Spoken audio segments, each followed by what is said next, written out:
Thank you very much for the speech, and thank you for taking to the next step of what now after religion, since the argument seems to be a viewpoint now. But my question is, there seemed a big problem with taking this concept of these institutions to the chance of sounding too superior to the third world, where those people need that bit of hope, and realistically politicians and companies and any human organizations other than religion can't really offer them that hope, because at the head of those organizations isn't an all-powerful being. So how do you propose to overcome that and take it to those type of people in those type of harsh environments? Very difficult, but not impossible.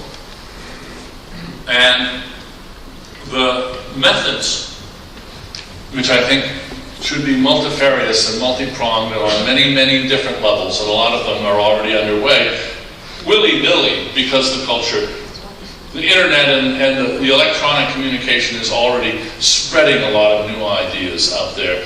And that'll do a lot of the work right there by itself. We don't have to impose it, we don't have to come on high, it's gonna be just like blue jeans and cigarette lighters and batteries. They're going to adopt all kinds of things just because they'll want to.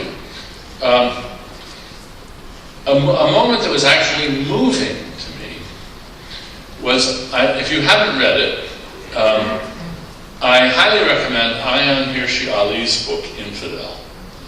Here's this African woman growing up in a very strict Islamic family, and,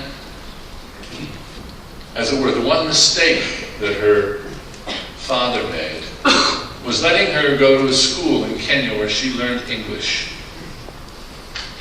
And she read a book that just opened her eyes. The scales fell from her eyes, and suddenly she was transformed, had a whole new sense of what the opportunities were in life. And do you know what the book was? It was the Nancy Drew mystery stories. The very idea that a young woman could lead a life of adventure and independence and be an intrepid participant in the world's events, and didn't have to just be a stay-at-home helper of mother and raise her children, it just blew her away.